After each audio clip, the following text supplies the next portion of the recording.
Thank you very much, Gertrude Mongella, for your dedicated work that has brought us to this point. Distinguished delegates and guests, I would like to thank the Secretary General for inviting me to be part of this important United Nations Fourth World Conference on Women. This is truly a celebration of the contributions women make in every aspect of life, in the home, on the job, in the community, as mothers, wives, sisters, daughters, learners, workers, citizens, and leaders. It is also a coming together, much the way women come together every day in every country. We come together in fields and factories, in village markets and supermarkets, in living rooms and board rooms. Whether it is while playing with our children in the park or washing clothes in a river or taking a break at the office water cooler, we come together and talk about our aspirations and concerns. And time and again, our talk turns to our children and our families. However different we may appear, there is far more that unites us than divides us. We share a common future, and we are here to find common ground so that we may help bring new dignity and respect to women and girls all over the world. And in so doing, bring new strength and stability to families as well. By gathering in Beijing, we are focusing world attention on issues that matter most in our lives, the lives of women and their families. Access to education, health care, jobs, and credit, the chance to enjoy basic legal and human rights, and to participate fully in the political life of our countries. There are some who question the reason for this conference. Let them listen to the voices of women in their homes, neighborhoods, and workplaces. There are some who wonder whether the lives of women and girls matter to economic and political progress around the globe. Let them look at the women gathered here and at Wairo, the homemakers and nurses, the teachers and lawyers, the policymakers, and women who run their own businesses. It is conferences like this that compel governments and peoples everywhere to listen, look, and face the world's most pressing problems. Wasn't it, after all, after the Women's Conference in Nairobi 10 years ago, that the world focused for the first time on the crisis of domestic violence? Earlier today, I participated in a World Health Organization forum. In that forum, we talked about ways that government officials, NGOs, and individual citizens are working to address the health problems of women and girls. Tomorrow, I will attend a gathering of the United Nations Development Fund for Women. There, the discussion will focus on local and highly successful programs that give hard-working women access to credit so they can improve their own lives and the lives of their families. What we are learning around the world is that if women are healthy and educated, their families will flourish. If women are free from violence, their families will flourish. If women have a chance to work and earn as full and equal partners in society, their families will flourish. And when families flourish, communities and nations do as well. That is why every woman, every man, every child, every family, and every nation on this planet does have a stake in the discussion that takes place here. Over the past 25 years, I have worked persistently on issues relating to women, children, and families. Over the past 2.5 years, I've had the opportunity to learn more about the challenges facing women in my own country and around the world.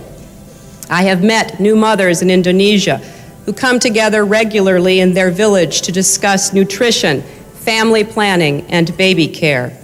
I have met working parents in Denmark who talk about the comfort they feel in knowing that their children can be cared for in safe and nurturing after-school centers. I have met women in South Africa who helped lead the struggle to end apartheid and are now helping to build a new democracy.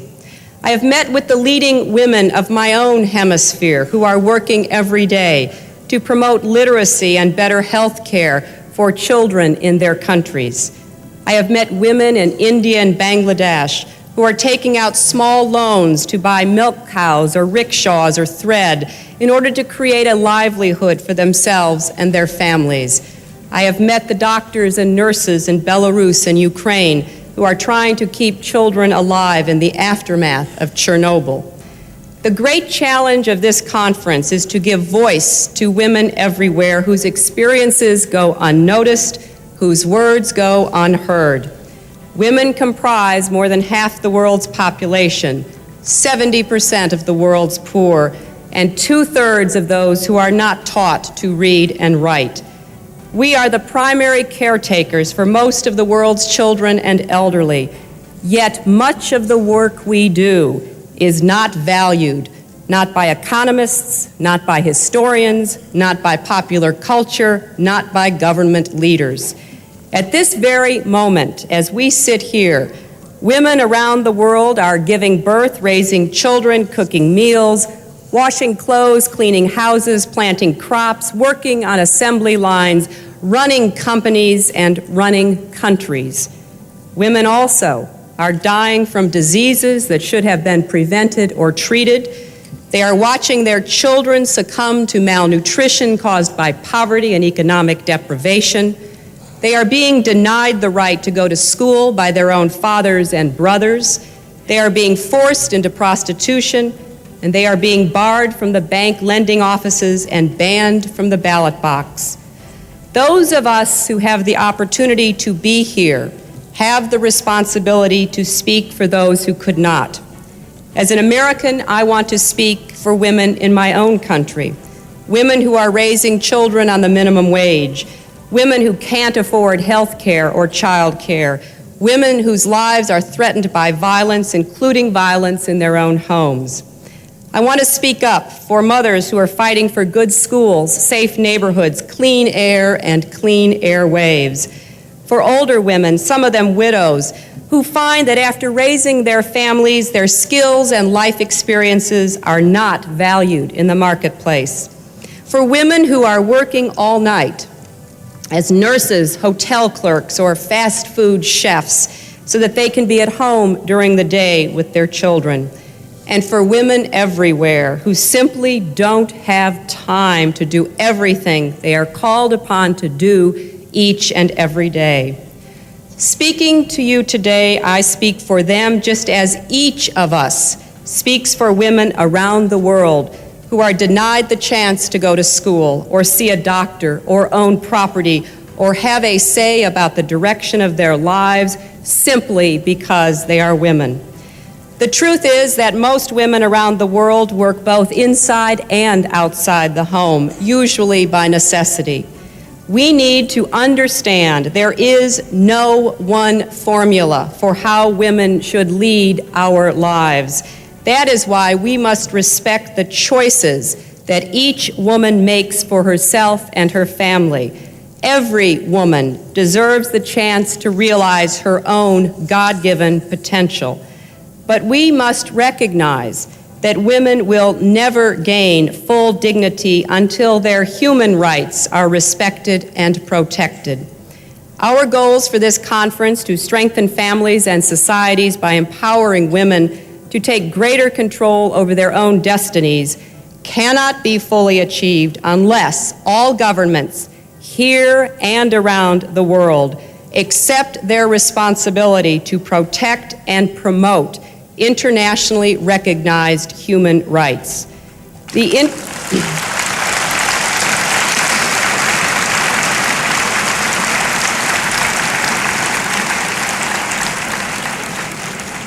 international community has long acknowledged and recently reaffirmed at Vienna that both women and men are entitled to a range of protections and personal freedoms, from the right of personal security to the right to determine freely the number and spacing of the children they bear.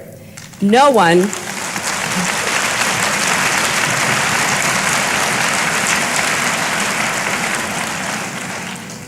one should be forced to remain silent for fear of religious or political persecution, arrest, abuse, or torture. Tragically, women are most often the ones whose human rights are violated. Even now, in the late 20th century, the rape of women continues to be used as an instrument of armed conflict. Women and children make up a large majority of the world's refugees, and when women are excluded from the political process, they become even more vulnerable to abuse. I believe that now, on the eve of a new millennium, it is time to break the silence. It is time for us to say here in Beijing, and for the world to hear, that it is no longer acceptable to discuss women's rights as separate from human rights.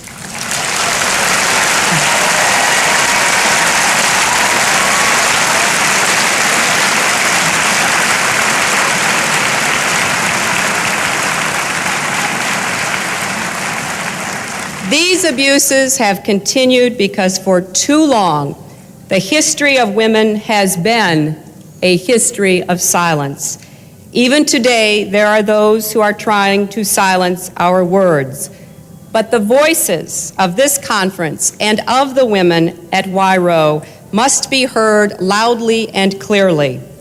It is a violation of human rights when babies are denied food or drowned or suffocated or their spines broken simply because they are born girls.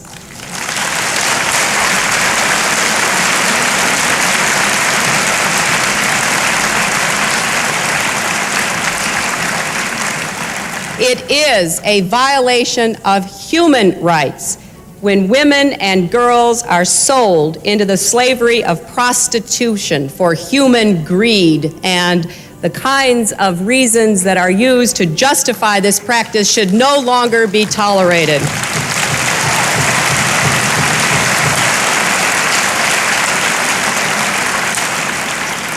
It is a violation of human rights when women are doused with gasoline, set on fire, and burned to death because their marriage dowries are deemed too small.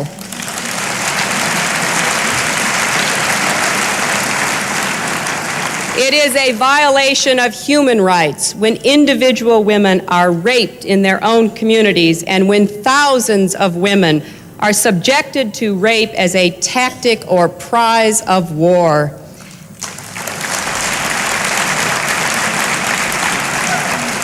It is a violation of human rights when a leading cause of death worldwide among women ages 14 to 44 is the violence they are subjected to in their own homes by their own relatives.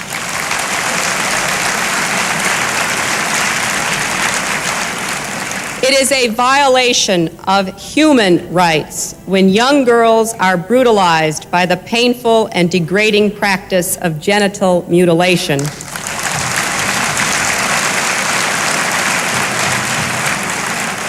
It is a violation of human rights when women are denied the right to plan their own families, and that includes being forced to have abortions or being sterilized against their will.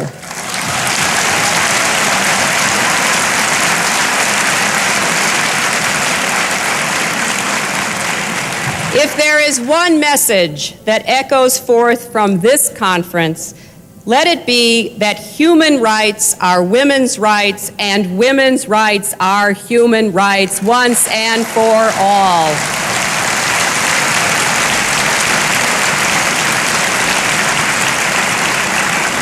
And among those rights are the right to speak freely and the right to be heard.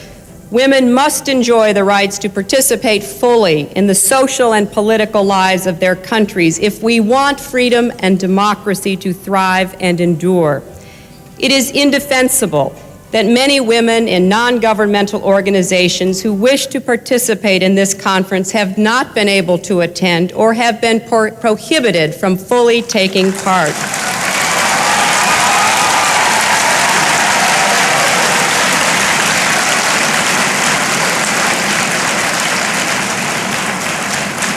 Let me be clear. Freedom means the right of people to assemble, organize, and debate openly. It means respecting the views of those who may disagree with the views of their governments. It means not taking citizens away from their loved ones and jailing them, mistreating them, or denying them their freedom or dignity because of the peaceful expression of their ideas and opinions.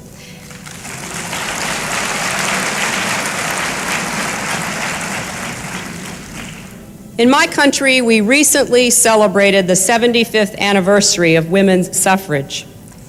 It took 150 years after the signing of our Declaration of Independence for women to win the right to vote. It took 72 years of organized struggle before that happened on the part of many courageous women and men. It was one of America's most divisive philosophical wars, but it was a bloodless war. Suffrage was achieved without a shot being fired. But we have also been reminded in VJ Day observances last weekend of the good that comes when men and women join together to combat the forces of tyranny and to build a better world. We have seen peace prevail in most places for a half century. We have avoided another world war. But we have not solved older, deeply rooted problems that continue to diminish the potential of half the world's population. Now it is the time to act on behalf of women everywhere. If we take bold steps to better the lives of women, we will be taking bold steps to better the lives of children and families too. Families rely on mothers and wives for emotional support and care. Families rely on women for labor in the home. And increasingly everywhere, families rely on women for income needed to raise healthy children and care for other relatives. As long as discrimination and inequities remain so commonplace everywhere in the world, as long as girls and women are valued less, fed last, overworked, underpaid, not schooled, subjected to violence in and outside their homes, the potential of the human family to create a peaceful, prosperous world will not be realized. Let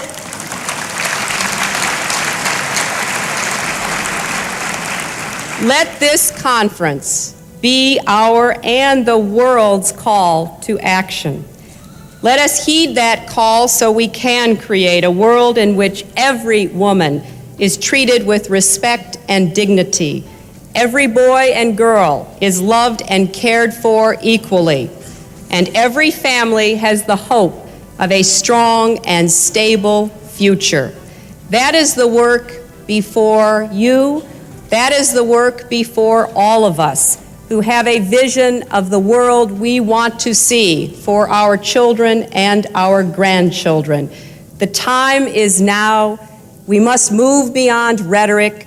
We must move beyond recognition of problems to working together to have the common efforts to build that common ground we hope to see.